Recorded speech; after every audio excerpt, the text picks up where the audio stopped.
Prince Harry launched a fierce attack on the press, blaming tabloids for destroying his adolescence and later relationships as he gave evidence against a tabloid publisher whose titles he accuses of unlawful activities. Harry became the first senior royal to appear in a witness box in more than a century in a lawsuit that he and 100 others have brought against Mirror Group newspapers. Let's talk to our correspondent in the UK, John Bevir. A very good afternoon to you, John. Perhaps you can take us through what happened today, the mood and atmosphere as Harry arrived. Yeah, there was, as you would expect, an absolute media circus for the arrival of Prince Harry. Anywhere he goes, there is a media circus, it seems. But the idea of having a member of the royal family in a court of law in the UK is a hugely unusual one. The last time that happened was back in the 1890s, so a long time ago. So, of course, there's been a huge amount of interest in this from the public and also from the press as well, as you might imagine. And of course, this all relates to the press, doesn't it? This is Prince Harry saying that for decades his life has been, at times he says, miserable because of the action of the press. It is, no surprise that Prince Harry is not a fan of the press. That has been a long-standing relationship that Harry has very much fought against the press, and certainly aspects of the British tabloid newspaper as well. Those he alleges in this court case, he says that a lot of the information gathered about him, especially during his young formative years, was gathered illegally, was gathered by doing things such as phone hacking. So he has been talking about that. He issued a lengthy witness statement as he started to give evidence in the High Court today. Now, that witness statement went through various aspects of his life and how he says things like he would see a voicemail icon appear in his phone when he was a young man back in the late 90s when he first got a mobile phone. He would see the icon appear in his phone, and then the next thing he knows, the icon is gone, and his friends would be asking him why he hadn't responded to messages they'd left on his phone. He says now, looking back at it, that that was an indication of hacking. Of course, there is a lot going on here. There's a lot to be examined, and a lot of this goes back very many years as well. John, what's at stake here, given the timing of this test case, perhaps also why it took so long for the case to come forward?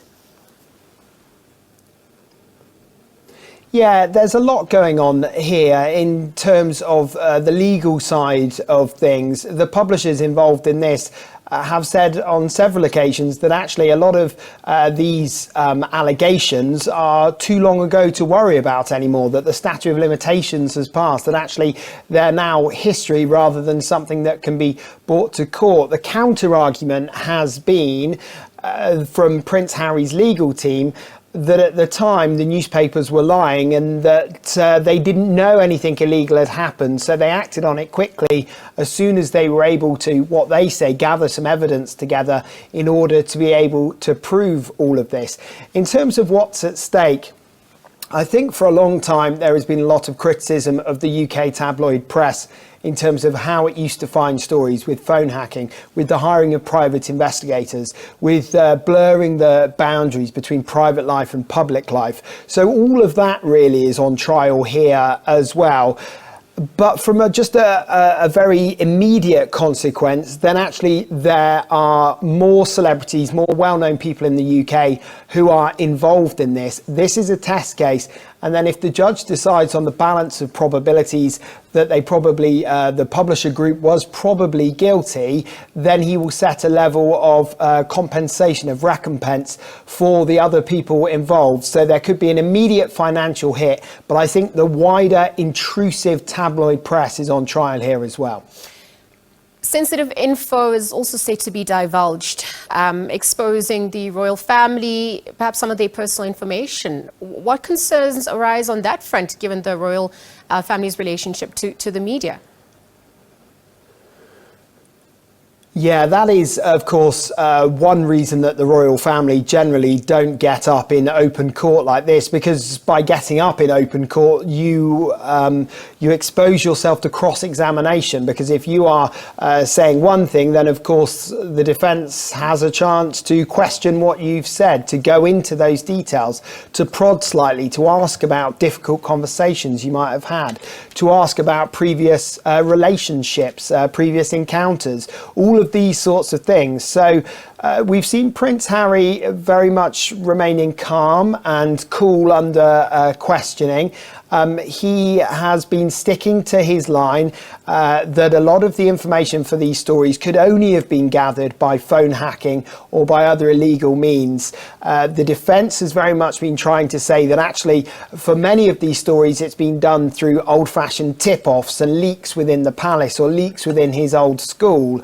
But Harry has very much been trying to stay calm. Worth remembering as well, of course, that here in the UK there aren't cameras in court for most courts, so that means we're not going to get this big sort of celebrity trial that we sometimes see in other countries, notably of course the United States. We're not going to have that moment, but what we have got are these descriptions of what's been going on in court. Harry staying calm under this cross-examination, but certainly the decision to take this to court is one that will not have been taken lightly by Harry and his legal team because of this cross-examination that he is opening himself up towards. Worth remembering, of course, as well, he's no longer an active member of the royal family. If he was still an active royal, you very much get the impression the royal family would have tried to settle out of court and not expose themselves to this. But of course, Harry now is his own man. He's doing his own thing, as we've seen from Netflix documentaries and his book. But where he is this week is very different to the sofa where he was sat with Oprah Winfrey. You know, this is a very different kind of questioning. John Bevir, thank you for that update. Again, Prince Harry, the first senior royal to give evidence in 130 years.